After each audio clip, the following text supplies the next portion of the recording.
Governor house کو گرا کے ادھر انہوں نے میرا خیال پتہ نہیں یونیورسٹی کا اعلان کیا تھا.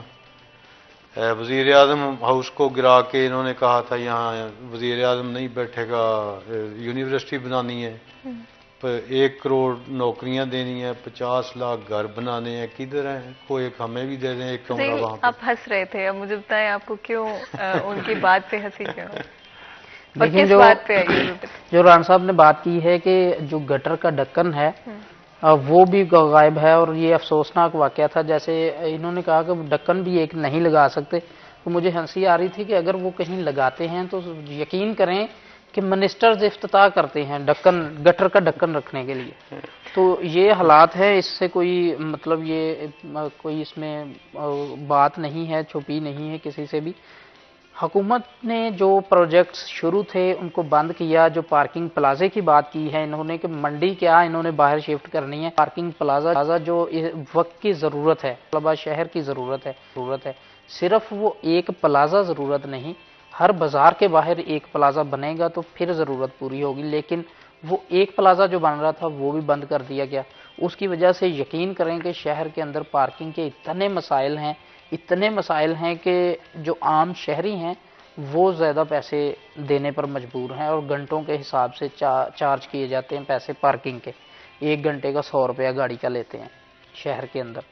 تو اب شہری مجبور ہیں, انہوں نے دینے ہیں, نہ دیں گے تو ان کی گاڑی چوری ہو جائے گی. وہ کم سے کم 100 روپیہ گھنٹے کا اگر دیتے ہیں تو اس سے ان کو یہ تو ہوتا ہے کہ میری گاڑی چوری نہیں ہوگی. یہ کام ہے حکومت کا کہ اپنی عوام کو یہ سہولیات جو ہیں وہ فراہم کرے. جیسے انہوں نے منڈی کی بات کی ہے تو یہ بہت اچھا ان کا پوائنٹ ہے. منڈی شہر سے باہر جانی چاہیے, وہاں کے واقعی بہت رش ہوتا ہے, اور منڈی کا شہر کے اندر کام بھی کوئی نہیں ہے, کیونکہ منڈی سے چیزیں اٹھانی ہے آپ کے تمام جو ہول سیلرز ہیں انہوں نے, اور وہاں سے چیزیں ٹرکوں میں جانی ہیں. یہ نہیں ہے کہ کوئی آئے گا بائک پہ وہاں پہ سامان لینے تو وہ لے کے, گھروں والے تو جاتے ہیں سٹورز پہ. غلہ منڈی کا کام ہے اس نے سپلائی دینی ہے ساری شہر کو, بلکہ پورے ڈویژن کو فیصل آباد کی غلہ منڈی سپلائی دیتی ہے. تو یہ اگر شہر سے باہر ہوگی اس سے آپ کا ایک تو رش کم ہوگا, دوسرا اس میں جو آنے والے خریدار ہیں, جو بروکرز ہیں, جو ٹریڈرز ہیں, شہروں سے آتے ہیں دوسرے شہر, ان کو بھی آسانی ہوگی کہ وہ مین روڈ پہ جائیں گے, منڈی کے اندر اپنی گاڑی داخل کریں, ادھر سے لوڈنگ کروائیں اور نکل جائیں, اور شہر آپ کا صاف ہو جائے گا. تو اگر تو یہ پوائنٹ جو ان کی جانب سے اٹھایا گیا ہے, جیسے ان کی ایسوسیشن کی جانب سے غلہ منڈی کی, اگر انتظامیہ اس پر غور کرتی ہے, جگہیں بہت زیادہ ہیں ہماری گورنمنٹ کے پاس, تو وہاں پہ منڈی کو شفٹ کر دیا جائے تو یقین کریں شہر کے حالات جو ہیں وہ بہت بہتر ہو جائیں گے, رش کم ہو جائے گا, پارکنگ کے مسائل جو ہیں وہ بھی بہت زیادہ کم ہو جائیں گے. اگر ہم اسپیشلی پارکنگ کے والے سے بات کریں, آپ نے بات کی پارکنگ پلازا ایک تعمیر کیا جا رہا تھا جس کو رکوا دیا گیا, اس کی کیا وجہ تھی؟ اس کی وجہ یہ نا, یہی کارنامے انہوں نے کیے نا, ان کا کام بنتا تھا اس کو فوری بناتے. اگر پچھلی حکومت نے بات تو کئی وقت سے کی جا رہی ہے کہ پارکنگ پلازا بنایا جائے گا, لیکن کبھی پہلی حکومت کے دور میں شروع ہو چکا تھا, اس کی ایک منزل بن بھی گئی ہے. بجائے اس کے کہ اس کو پورا کیا جاتا, اس کی اگر 4 منزل پہلے بننی تھی, یہ 8 بناتے, اور شہر کے چاروں اطراف میں, چاروں کارنر میں 4 پلازے بناتے, شہر کے رش کو کم کرتے. میں شہر جاتے ہیں نا, یہ کپڑے پھٹ جاتے ہیں ہمارے, اتنا رش ہے, نہ کوئی پوچھنے والا ہے, نہ کوئی ٹریفک والا کام کرتا ہے. ٹریفک کے اتنے مسائل ہیں, کوئی ایک کام ہمیں تو نظر نہیں آتا. فیصل آباد کی بات کریں, یہاں کوئی نظر نہیں آتا, اور پورے پاکستان میں پوری 4 صوبوں میں کیا کیا انہوں نے, کوئی ایک کام بتا دیں, کوئی ایک کارنامہ بتا دیں, کوئی ایک پروجیکٹ بنا دیں. کوئی کبھی سردیوں میں بجلی گئی تھی, 6 گھنٹے 4 گھنٹے 2 گھنٹے بجلی بند ہو رہی ہے. ہمیں تو سمجھ نہیں آ رہی گرمیوں کو کیا حشر ہوگا. گیس کبھی بند ہوئی تھی سردیوں میں یا گرمیوں میں, گیس 4 گھنٹے بند ہو رہی ہے. آپ کو لگتا ہے لوڈ شیڈنگ کم ہوئی ہے؟ لوڈ زیادہ ہوئی ہے, لوڈ شیڈنگ زیادہ ہوئی ہے, ہونی نہیں چاہیے تھی. یہ تو ریاست مدینہ انہوں نے بنا دیا تھا اس ملک کو. لوڈ شیڈنگ کیوں ہو رہی ہے, رش کیوں ہے, کوئی پروجیکٹ کیوں نہیں کوئی لگایا؟ آپ کو نہیں لگتا اگر ہم کچھ سال پہلے چلے جائیں تو لوڈ شیڈنگ زیادہ ہوا کرتی تھی؟ اس سے پچھلی حکومتوں میں جائیں لوڈ شیڈنگ تھی، بے نظیر کے دور میں، پیپلز پارٹی کے دور میں لوڈ شیڈنگ بہت زیادہ تھی. جب مسلم لیگ کی حکومت آئی انہوں نے اس لوڈ شیڈنگ کو ختم کیا، ان اندھیروں کو اجالوں میں تبدیل کر دیا. یہ میاں محمد نواز شریف صاحب کی حکومت جب پچھلی دور میں آئی ہے، یہ بجلی کا بحران انہوں نے ختم کیا ہے. اب پھر شروع ہو گیا اور گرمیوں میں پھر شروع ہوگا. اور چلیں لوڈ شیڈنگ بھی ہو رہی ہے، بجلی آ بھی رہی ہے، گیس جا بھی رہی ہے، آ بھی رہی ہے. بجلی کے گیس کے بلوں کی حالت دیکھ رہی ہیں آپ، کون دے سکتا ہے؟ غریب بندہ تو بیچارہ بل ہی وہ کرایہ مکان کا دے گا یا بل دے گا. میں اپنے علاقے کا چیئرمین بھی ہوں، میرے پاس صبح کو 10 15 20 بندے بیٹھے ہوتے ہیں بل لے کے کہ یہ اس کی قسطیں کروا دیں، یہ جی میں دے نہیں سکتا، مہربانی کریں، میرا کٹ جانا ہے، اس کا کوئی حل کریں، آپ پیسے دے دیں، ادھار دے دیں، جس کو میں نے جمع یعنی عجیب صورتحال بنی ہوئی ہے. کوئی ایک بھی کسی بندے کو ریلیف نہ غریب کو نہ امیر کو بالکل اس حکومت میں نہیں ملا اور نہ کوئی چانس ہے. مزید بھی گفتگو کریں گے، لیکن کیونکہ بریک کا وقت ہو رہا ہے چھوٹا سا بریک لیتے ہیں، بریک کے بعد حاضر ہوتے ہیں. کہیں مت جائے گا، ہمارے ساتھ رہے گا.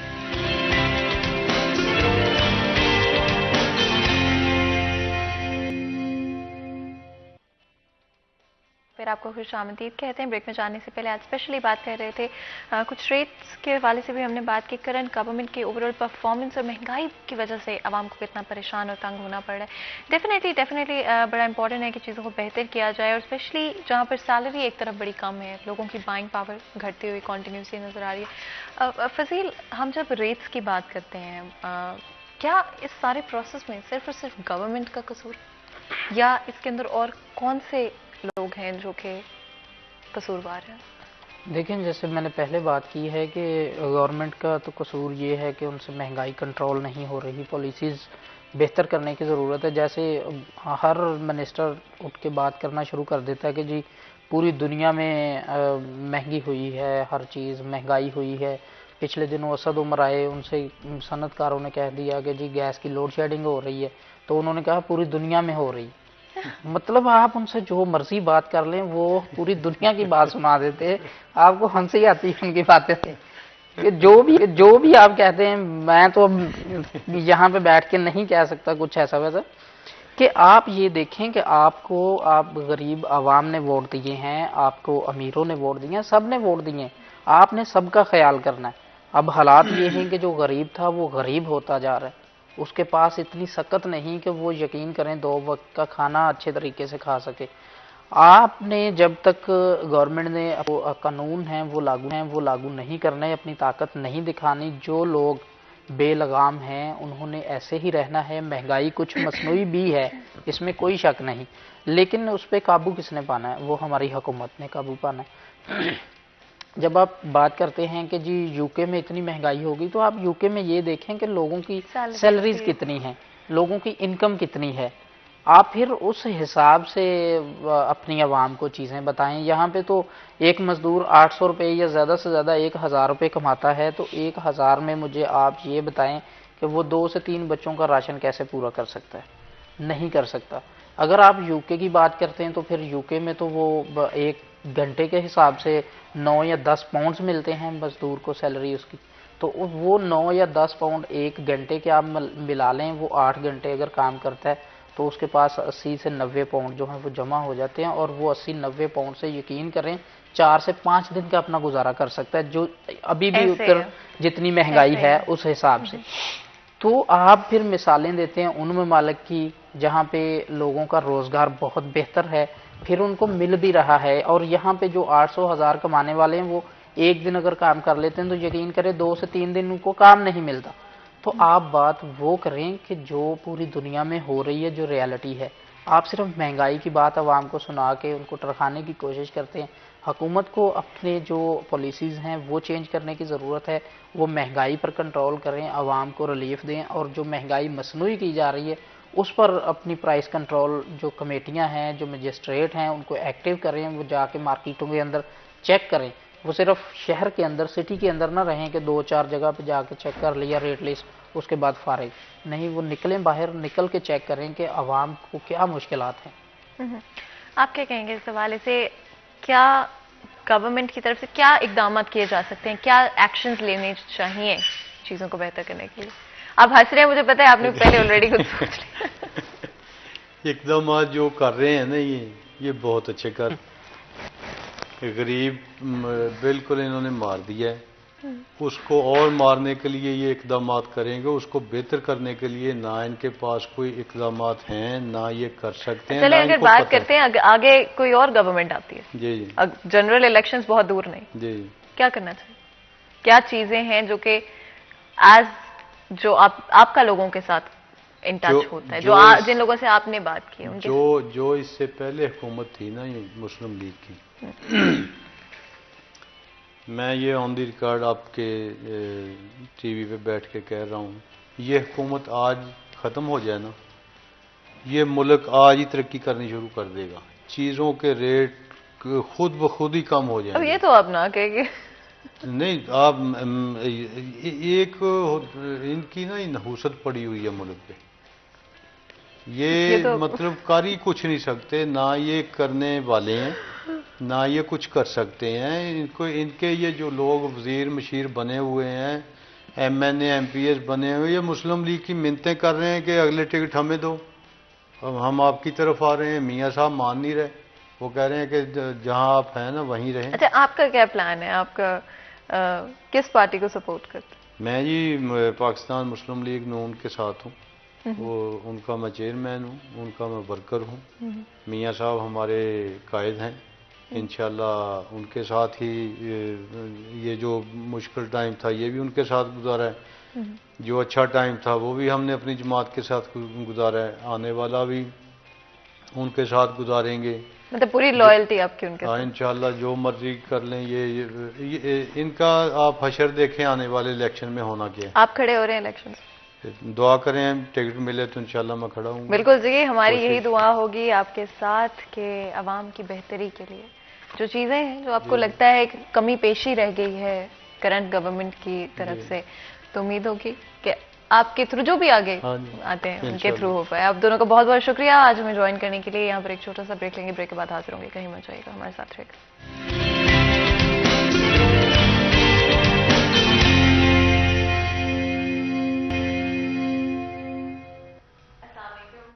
دفعہ آپ کو ویلکم کرتے ہیں سٹی ایٹ 10 میں، اور اب وقت ہے ہمارے میرے فیوریٹ سیگمنٹ اور آف کورس کچن کے سیگمنٹ کا۔ میں آلریڈی کچن میں آ چکی ہوں، اینڈ آپ کو پتہ ہے ہماری ہمیشہ کوشش ہوتی ہے کہ ہمارے کچن کے سیگمنٹ کے دوران آپ کے ساتھ مزیدار سی اور easy to make recipes share کریں، جو آپ کے اگر آپ لنچ میں بنانا چاہ رہے ہیں، ابھی آپ سوچ رہے تھے کہ لنچ میں آپ کو کیا بنانا چاہیے، تو آپ لنچ میں بھی بنا سکتے ہیں، اور ڈنر میں بھی آپ اوبیسلی ہماری آج کی ریسیپی جو ہے وہ بنا سکیں گے۔ بہت ہی ایزی ٹو میک ریسیپی ہوگی، اینڈ آج کی ہماری جو ریسیپی ہے وہ ایکچولی میں is one of my personal favourites as well. مجھے بہت پسند ہے یہ ریسیپی، اور میں ہمیشہ سوچتی ہوں کہ اس کو گھر پہ کیسے ایزیلی بنایا جا سکتا ہے۔ تو آج اگر آپ لوگ بھی یہ ریسیپی، کیونکہ میں نہیں چاہتی ہوں کہ میں ریویل کروں کہ آج کی ہماری ریسیپی کیا ہے، اور میں چاہتی ہوں کہ ہمارے جو شیف ہمارے ساتھ آج موجود ہیں grand regent hotel sky lounge سے، جو کہ چینمن روڈ پہ موجود ہے، وہ خود جو ہے آج کی ریسیپی کے بارے میں بتائیں گے۔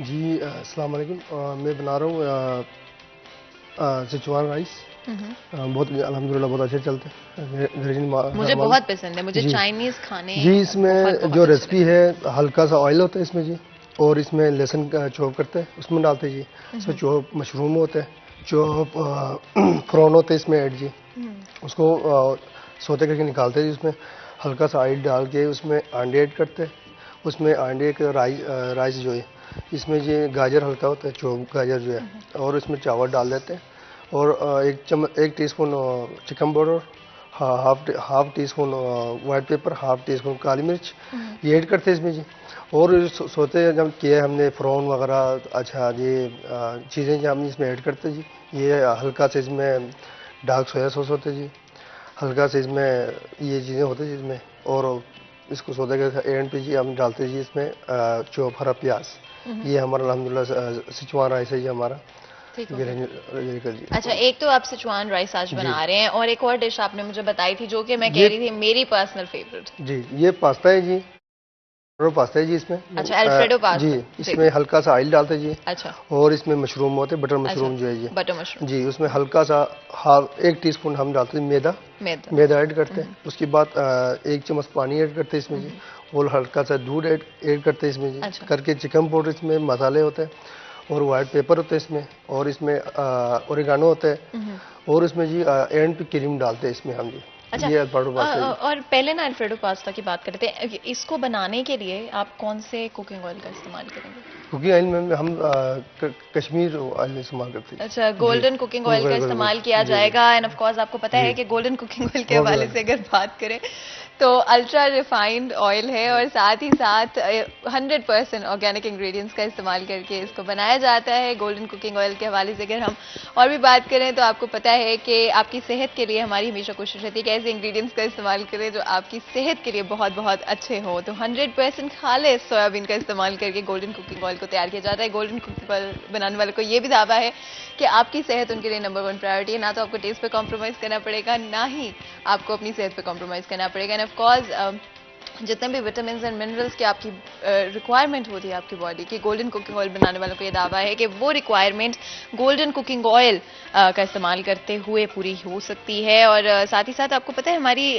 ہمیشہ یہ کوشش ہوتی ہے کہ ہمارے کچن میں وہی پروڈکٹس استعمال کیے جائیں جو کہ صحت کے لیے بہت اچھے ہوں. آج بھی ہمارے کچن میں جو ڈشز بنائی جائے گی سچوان رائس اور ساتھ ساتھ جو ہمارا الفریڈو پاستا بھی ہوگا وہ بھی گولڈن کوکنگ آئل کے اندر ہی تیار کیا جائے گا. تو شیف مجھے بتائیں, آپ نے الفریڈو کی ریسیپی بتائی ہے الفریڈو پاستا کی, اب تھوڑا سا اس میں بتائیے گا کہ کس طرح سے آپ ریسیپی کو فالو کریں گے. سب سے پہلا اسٹیپ کیا ہوگا؟ مجھے نظر آ رہا ہے اپنے چکن جو ہے یہ سچوان چکن کے سچوان رائس کے لیے ہے, الفریڈو پاستا کے لیے یہ اچھا اندر ڈالے گا اس کے اندر ایڈ ہو جائے. صحیح پاستے کے اندر. چلیں جی, تو آپ ایسا کریں شیف, ہم نا اپنے آڈینس کو جلدی سے ریسیپی دکھانا چاہتے ہیں. آپ نا ریسیپی کو تیار کرنا اسٹارٹ کر دیں. ٹھیک ہے, اتنی دیر آف کورس آپ کو پتہ ہے ایک اور چیز جو کہ ہم کبھی مس آؤٹ نہیں کر سکتے ہیں وہ ہے چائے. اور آپ کو پتہ ہے کہ ہم سب کانٹیننٹ کے لوگوں کی دل سے جو ایک بڑی پیاری چیز ہے وہ ہماری چائے ہے. اور چاہے ہم پاکستان میں ہوں, چاہے ہم پاکستان سے دور ہوں, چاہے ہم گھر پر ہوں, آفس میں ہوں, کام پر ہوں, کہیں پر بھی ہوں, چائے کا ایک کپ لازمی ہوتا ہے اپنے دن کو اسٹارٹ کرنے کے لیے. اور کچھ لوگ تو دن کے تھرو آؤٹ بھی چائے کے کپ جو ہے وہ ضرور پینا پسند کرتے ہیں. میں ڈی ٹی کے حوالے سے بات کروں تو ڈی ٹی بنانے والوں کو یہ دعویٰ ہے کہ آپ کی صحت ان کے لیے نمبر 1 پرائرٹی ہے. دنیا کے بہترین باغات سے چن کر ٹی لیوز لائے جاتے ہیں جس کی وجہ سے پتی بہت بہت فائن ہوتی ہے. کسی بھی چائے کی 3 چیزیں بڑی انپورٹنٹ ہوتی ہیں جس میں بلینڈ, خوشبو اور رنگ بڑا ضروری ہے.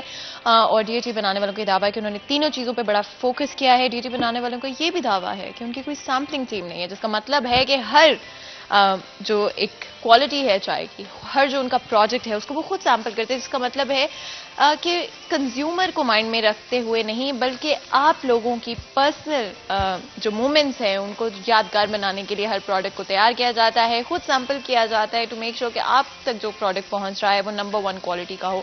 ساتھ ہی ساتھ 2 کوالٹیز موجود ہیں مارکیٹ کے اندر, جس کے اندر ایک ایکسٹریم کوالٹی ہے. اگر آپ تھوڑی کم پتی والی چائے پینا پسند کرتے ہیں اور اگر آپ تھوڑی تیز پتی والی چائے پینا پسند کرتے ہیں تو آپ آف کورس ڈی ٹی دانے والی کا استعمال کر سکتے ہیں جو کہ ریڈ پیکنگ میں اویلیبل ہے.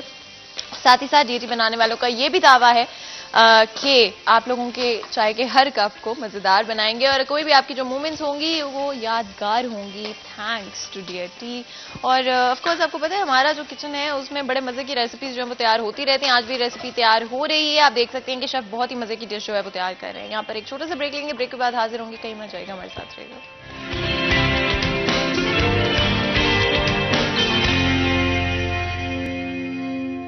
Welcome back. سری ایٹ 10 میں ایک دفعہ پھر آپ کو خوش آمدید کہتے ہیں. بریک میں جانے سے پہلے آپ کو پتہ ہے ہمارا کچن کا سیگمنٹ جاری تھا جہاں پہ آج سچوان رائس اور ساتھ ہی ساتھ الفریڈو پاستا بنایا جا رہا ہے. میں بڑی ایکسائٹیڈ ہوں, آلریڈی مجھے بھوک لگنا شروع ہو گیا. لیکن آف کورس آپ کو پتہ ہے ہماری کوشش ہوتی ہے کہ جب تک کھانے کا ٹائم نہیں ہو جاتا یعنی کہ لنچ ٹائم, تب تک ہم آپ لوگوں کو ڈسٹریکٹیڈ رکھیں اور آپ لوگوں کا مائنڈ جو ہے ڈفرینٹ ٹاپکس کے اوپر جو ہے ان کو ڈائیورٹ کرتے ہیں. آج بھی ہماری کچھ ایسی کوشش ہو کہ ہمیشہ ہمارے پلیٹ فارم کی, ہمارے شو کی یہ کوشش رہی ہے کہ آپ لوگوں کے لیے اچھے اور پازیٹیو انکریجنگ سبجیکٹ سامنے لے کر آئیں. کس طرح سے آپ اپنے آپ کو ایک بہتر شخص بنا سکتے ہیں, بہتر کنٹریبیوشن سوسائٹی میں ادا کر سکتے ہیں.